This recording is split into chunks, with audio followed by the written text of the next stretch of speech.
పార్లమెంట్లో BC reservation bill ప్రవేశపెట్టాలని BC సంఘం జాతీయ అధ్యక్షుడు రాజ్యసభ సభ్యుడు ఆర్ కృష్ణయ్య డిమాండ్ చేశారు. ఆగస్టు 6న పార్లమెంటు ముట్టడికి పిలుపునిచ్చారు. దేశవ్యాప్తంగా ఉన్న బీసీలు, ప్రతిపక్ష పార్టీల నాయకులు ఈ ముట్టడికి పెద్ద సంఖ్యలో పాల్గొనాలని కోరారు.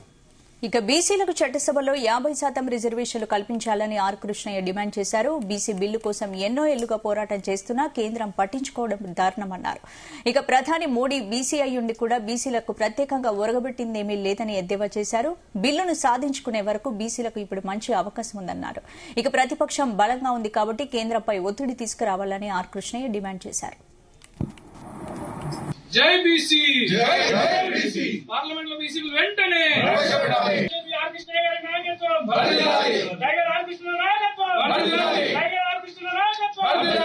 వచ్చే పార్లమెంటు సమావేశాల్లో బీసీ బిల్లు పెట్టి చట్టసభల్లో బీసీలకు 50% రిజర్వేషన్లు కల్పించాలని, అదేవిధంగా కేంద్రంలో బీసీల అభివృద్ధి కోసం ప్రత్యేక మంత్రిత్వ శాఖ పెట్టాలని, బీసీల అభివృద్ధి కార్యక్రమాల కోసం ఏటా 2 లక్షల కోట్ల బడ్జెట్ కేటాయించాలని, ప్రైవేట్ రంగంలో ఎస్సీ, ఎస్టీ, బీసీ రిజర్వేషన్లు పెట్టాలని, అదేవిధంగా సుప్రీంకోర్టు, హైకోర్టు జడ్జిమెంట్లు అన్నీ బీసీలకు వ్యతిరేకంగా వస్తున్నాయి కాబట్టి అందులో కూడా బీసీలకు బీసీ, ఎస్సీ, ఎస్టీలకు జనాభా ప్రకారం రిజర్వేషన్లు పెట్టాలని కేంద్ర ప్రభుత్వం మీద ఒత్తిడి తీసుకురావడానికి ఆగస్టు 6న పెద్ద ఎత్తున ఆంధ్రప్రదేశ్, తెలంగాణ, ఆంధ్రప్రదేశ్, కర్ణాటక, యూపీ, హర్యానా అన్ని రాష్ట్రాల నుంచి వేలాది మందిని బీసీలు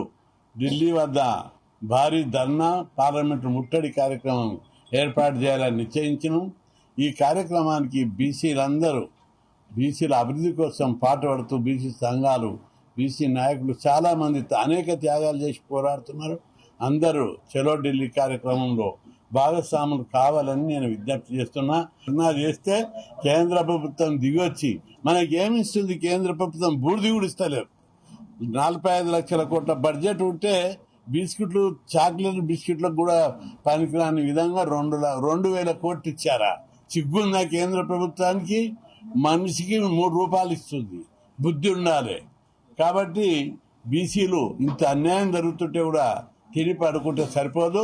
పౌరుషంతో ఆత్మ పరిశీలన చేసుకొని బీసీలలో అనేక మంది దమ్మున్న నాయకులు ఉన్నారు. మీరు అందరు ఈ ఉద్యమంలో పాల్గొవాలి.